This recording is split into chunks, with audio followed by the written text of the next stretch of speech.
Put your hands together for Dr. Michael Hudson. Thank you, sir.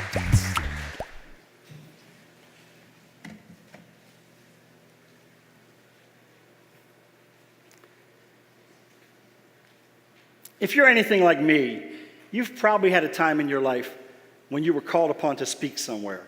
Would that be accurate? Please applaud if that's true for you.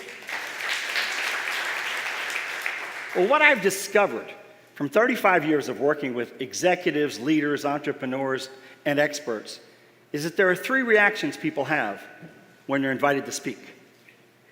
You can pick which one is yours. If you're sitting close to somebody, you may see it the way they act. There are the ones who are, can't wait, my turn, fantastic, finally. Any of them in the room? Awesome. Then we have the ones that go, okay, I think I can handle it. I'm not real sure. I'll just kind of wait and let them tell me what I need to do. Any of that feel familiar to some of you? And then you have the other ones. The ones who are shaking in their boots, petrified, scared, and all of a sudden the voices start. I'm not the only one who hears them, right? I hear them right now. You're not good enough. Seriously? You're going to give a presentation after 2 of 22 speakers have gone and talk about how to give a speech? That's kind of gutsy. That's actually what Matt said to me this morning. But what happens to us? Those voices question us. They make us doubt ourselves. Some of you can relate to that, I trust. Is that true? Well, rest assured, I relate to where you're coming from. As a child, I hid most of the time. Silenced because of some horrible things that happened in my life. Unable to speak up and unwilling to even try. Because I heard the voices and I believed them. What I've learned and recognized, though, what freed me from that, what allowed me to go on and today be able to stand here after having given 8,000 paid presentations in the past 35 years, is that I recognized those voices were about what? Me. When you speak, it's never about you, is it? It's about the people out there. It's about the audience. Now let's take a second and think about what speaking really is. Because it's not just time spent on a blue or red dot like this, is it? That's becoming a norm. It's a great path. It's giving people lots of chances to step out and do things they couldn't do before. But when you and I meet and we shake hands, I'm speaking, aren't I? And you're speaking to me. When we sit in a planning session and we have a conversation about the future path of our credit union, we're all speaking, aren't we? Even when we go on social media and post a comment, we're speaking. Never has the need for us to be good at it been so high. But you know what? Never has the quality of it been so low. Because too often we jump into the presentation process on the wrong end. Let me explain what I'm talking about. I won't ask you to raise your hands and admit this. I will raise mine because I've done this. But most of the time, when you get called upon to give that presentation, you go open your favorite presentation software and you start designing the presentation. There are a couple of you just groaned enough to let me know you've done that. And what do? We vomit on the slides everything we think we need to tell the audience about that subject. What happens when we go in the room to present? We give it all to them, right? We just keep piling on and piling on and piling on, more and more and more. And what happens to the audience? What happens to you when that happens? Overwhelmed. What else do you feel? Anybody ever feel frustrated? Anybody ever sit there and go, will you please tell me what you want me to do? Please tell me what that means. I didn't come here to have a bunch of data dumped upon me. I came here because I wanted to learn how to do something. So I want to challenge you right at the outset. Change the way you think about presentations. Change the way you think about speeches. Think about this and that casual interaction and that time in the boardroom as a performance. That you are there to give your best. Raise the bar. You can stand out from just about everybody else very quickly if you'll take that perspective. Because what most people do is exactly what I just described. They start by creating a bunch of slides. They don't rehearse because their intention is to read the slides. How many of you are sick of bad presentations? Yeah, give a round of applause. I can't see hands. I see like 4 people. I mean, we've had enough, right? When we agree to speak, whether we're the one that wants to get right out there, whether we're the one that's a little hesitant but we're willing to give it a try, or whether we're the one that hears the voices, we owe it to the audience to put the time in on the front end. We owe it to the audience to do the filtering of the data to reveal to them the information that lies within it. I'm a recovering college professor. What that means to me is this: the bureaucracy and I, not a good mix. But I spent 10 years in that world and I loved it, and I worked with a lot of students. And the thing I always challenged my students to do was pick 1, pick 2, pick 3 things you're going to share in this presentation, not 15, not 20. Make the tough choice. That is step 1 in becoming effective in giving a speech for any audience. Do the heavy lifting for them so they don't have to. Easy to do, but it takes time. Step 2 is think about how you are going to present. Are you going to be the calm presenter who guides them on a journey and takes them with you? With little voice inflection, there's nothing wrong with it if that's how you naturally feel. Or are you going to be the excited person that comes in the room wanting to make sure everybody up there gets this and that everybody here wants to do whatever we're talking about? Or are you going to be somewhere in the middle? If you want to connect with every audience every time, one of the things you have to learn is that they like variety. Would you agree? You don't want someone talking to you this way the whole time they're up here. You also don't want them to do this the entire time. So they want variety in your voice. Even though you're standing on a limited space for movement, they still want some variety in the movement, some engagement that reaches out to them and brings them in. And they want variety in the content you're presenting, so that they are thinking at one point and listening at another. They're asking a question in their mind, and then they're listening to what you're saying. Developing that skill takes time. Developing that skill takes rehearsal. Developing that skill means developing your content in a different way.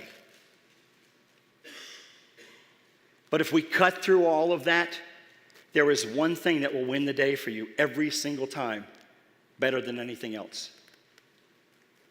Be you. Show up and be you intentionally.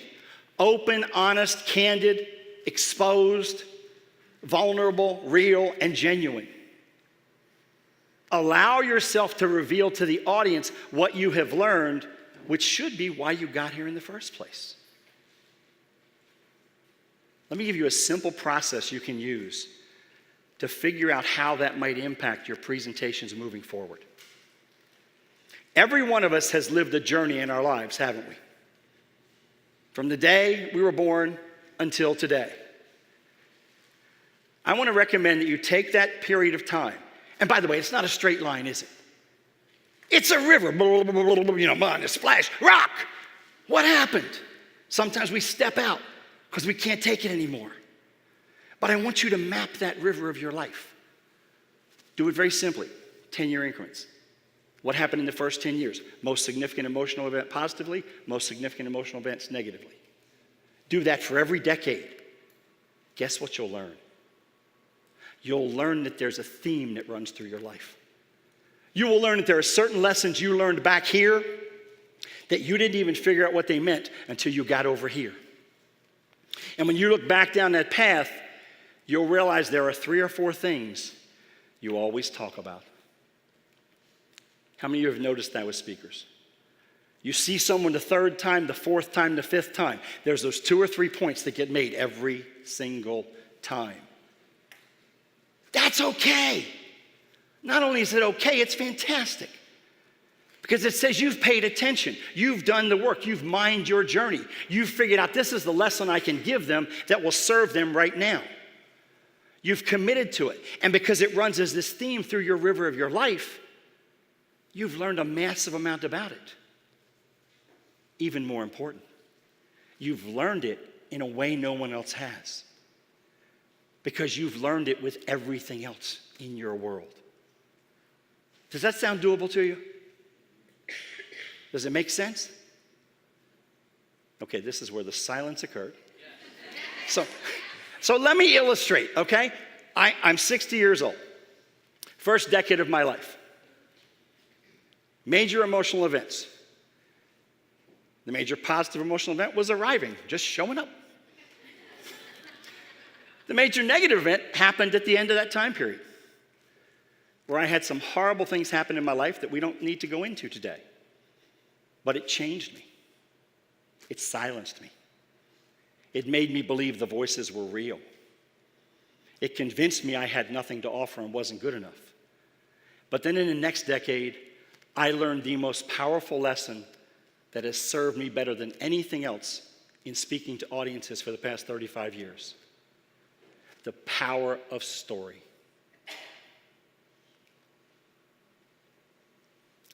I'm 10 years old. We're sitting cross-legged on a tile floor in what's called the multi-purpose room in my elementary school. We don't do that to kids anymore, I don't think, but it was cold. Now, for me, this is a great time. I've got ADD before we know what it is, before we knew they could medicate people for it. And I'm just, this is great. I see all my friends. I'm tapping the guy on the shoulder, making him look the other way. I got my pocket full of paper airplanes. And the principal does her usually, quiet down, let's get started. And out onto the stage walks the first professional speaker I ever see in my life. His name is John Jimenez. As a person who rarely pays attention, I all of a sudden find myself riveted as this man begins to speak. He tells the story of his journey and how he started with one kind of drug, shifted to another, and became a full-fledged heroin addict. He paints a vivid and real picture of what it feels like, the pain of writhing on the bed when he's trying to get himself clean, the difficulty of finding himself after he had gotten himself clean a few weeks later, leaning against a post, watching a family leave the house so he could go rob it so he could buy his next fix. And for the first time in my life, I found myself leaning forward on my elbows, chin on my hands, listening, riveted. And I realized, wow, story is powerful. His story was powerful. It was shared with us in service to who? Us, not him. Your story is powerful. I learned that back there. But the truth is, it wasn't until my 3rd decade I figured out how to use it. You got to understand, when I saw him speak, I was bitten. I had the disease. I've got to do that. And I wondered, how could he? How could he share such vulnerable, open stuff? How could he reveal these difficult things that went on in his life and acknowledge what he did wrong? But I knew it had power, and I wanted to do it.